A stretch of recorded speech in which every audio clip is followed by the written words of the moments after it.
আজিৰ দিনত আজিৰ দিনত ইলেকশ্যন হলে আমি 25টাত তলত নাপায়। কৃষি চুক্তিটো হ'ল এটা বিৰাট ডাঙৰ এ কি ক'ম আমি বিৰাট ডাঙৰ চুক্তি, ঐতিহাসিক চুক্তি। ইয়াত দলৰ লগত কথা নহয়।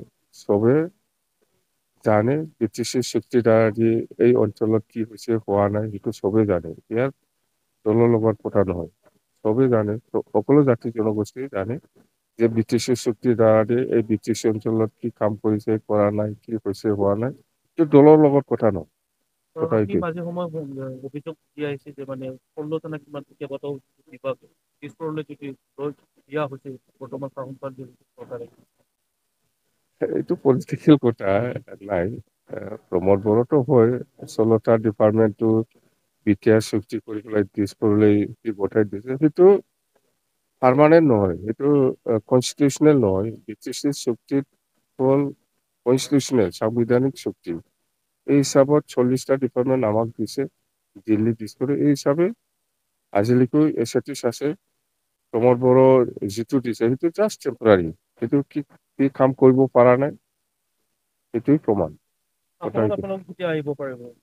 আসনটো আমি আহি আছো 2025, এই 2025 আহি আছো আমি। ইলেকশ্যন হওক, ইলেকশ্যন হোৱাৰ পিছত আমাৰ বিপিএফে আকৌ গভমেণ্টত আহিব আৰু সেই 16টা ডিপাৰ্টমেণ্টটো আকৌ গুচি আহিব। আপোনাৰ লেফ্ট ৰাইট যিটো চন্দ্ৰব্ৰহ্ম কামত গুচিব আৰু নাই এনেকে বহুত আছে বুলি আমাৰ কৈছে। আজি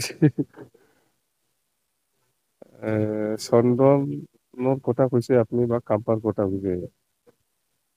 ইহঁতে এতিয়াও বিপিএফ দলত আছে জানে, মই ডিপুটেশ্যনতহে দিছে।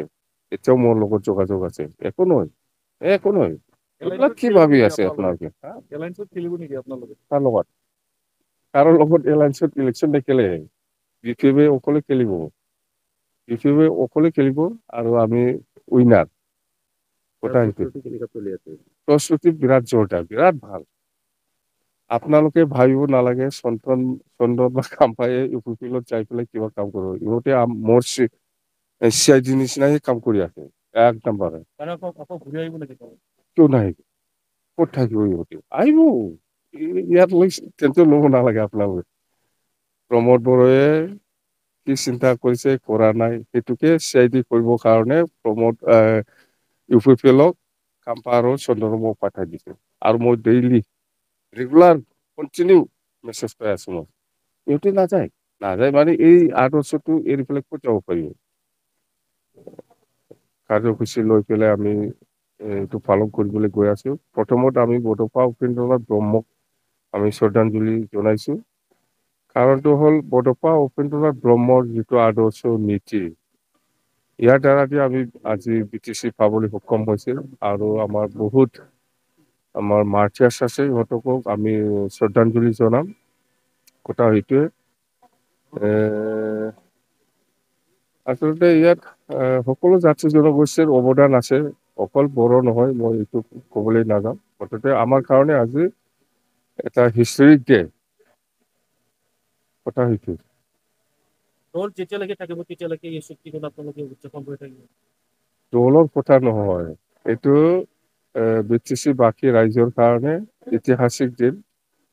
দল থাকা নাথাকা ইয়াৰ লগত কথা নহয়। ব্ৰিটিছ চুক্তিটো হ'ল এটা বিৰাট ডাঙৰ এ কি ক'ম আমি বিৰাট ডাঙৰ চুক্তি।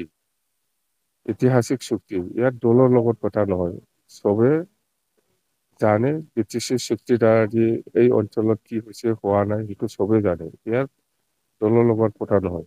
চবেই জানে, সকলো জাতি জনগোষ্ঠী জানে যে ব্ৰিটিছৰ চুক্তিৰ দ্বাৰা দি এই ব্ৰিটিছ অঞ্চলত কি কাম কৰিছে, কৰা নাই, কি হৈছে, হোৱা নাই, এইটো দলৰ লগত কথা নহয়। কথা আপুনি এইটোৱে। মাজে সময়ে অভিযোগ দি আহিছে যে মানে 16টা নে কিমান কেইবাটাও বিভাগ পিছপৰলৈ দিয়া হৈছে বৰ্তমান শাসনকাল চৰকাৰে। এইটো পলিটিকেল কথা নাই। প্ৰমোদ বড়োতো হয় 16টা ডিপাৰ্টমেণ্টটো বিটিআৰ চুক্তি কৰি পেলাই দিছপুৰলৈ পঠাই দিছে, সেইটো পাৰমানেণ্ট নহয়, সেইটো কনষ্টিটিউচনেল নহয়। ব্ৰিটিছ চুক্তিত হ'ল কনষ্টিটিউচনেল সাংবিধানিক চুক্তি। এই হিচাপত 40টা ডিপাৰ্টমেণ্ট আমাক দিছে দিল্লী দিছপুৰ। এই হিচাপে আজিলৈকে এছএটিছ আছে। প্ৰমোদ বড়ো যিটো দিছে সেইটো জাষ্ট টেম্পৰাৰী, সেইটো কি কাম কৰিব পৰা নাই সেইটোৱে প্ৰমাণ। আসনত আপোনালোক কেতিয়া আহিব পাৰিব? আসনটো আমি আহি আছো 2025, এই 2025 আহি আছো। ইলেকশ্যন হওক, ইলেকশ্যন হোৱাৰ পিছত আমাৰ বিপিএফে আকৌ গভমেণ্টত আহিব আৰু সেই 16টা ডিপাৰ্টমেণ্টটো আকৌ গুচি আহিব। আপোনাৰ লেফ্ট ৰাইট যিটো চন্দ্ৰব্ৰহ্ম কামৰ বাবে চুক্তি হ'ল আৰু নাই এনেকৈ বহুত আছে বুলি আমাৰ কৈছে। আজি চন্দনৰ কথা কৈছে আপুনি বা কাম্পাৰ কথা কৈছে, ইহঁতে এতিয়াও বিপিএফ দলত আছে জানে, মই ডিপুটেশ্যনতহে দিছে, এতিয়াও মোৰ লগত যোগাযোগ আছে। একো নহয়, একো নহয়, এইবিলাক কি ভাবি আছে আপোনালোকে? এলায়েন্সত খেলিব নেকি আপোনালোকে? কাৰ লগত? কাৰো লগত এলায়েন্সত ইলেকশ্যন নেখেলে। বিপিএফে অকলে খেলিব, বিপিএফে অকলে খেলিব আৰু আমি উইনাৰ। প্ৰস্তুতি বিৰাট জোৰদাৰ, বিৰাট ভাল। আপোনালোকে ভাবিব নালাগে চন্দন বা কাম্পায়ে ইউপিপিএলত যাই পেলাই কিবা কাম কৰিব। ইহঁতে মোৰ CID নিচিনাই কাম কৰি আছে এক নম্বৰে। আকৌ ঘূৰি আহিব নেকি? কিয় নাহিব? ক'ত থাকিব ইহঁতে? আহিব। ইয়াত টেনচন ল'ব নালাগে আপোনালোকে। প্ৰমোদ বড়োৱে কি চিন্তা কৰিছে কৰা নাই সেইটোকে CID কৰিবৰ কাৰণে ইউপিপিএলক কাম্পা আৰু চন্দ্ৰমক পঠাই দিছে। আৰু মই ডেইলি ৰেগুলাৰ কণ্টিনিউ মেছেজ পাই আছো মই। ইহঁতে নাযায় মানে এই 8 বছৰটো এৰি পেলাই ক'ত যাব পাৰিব?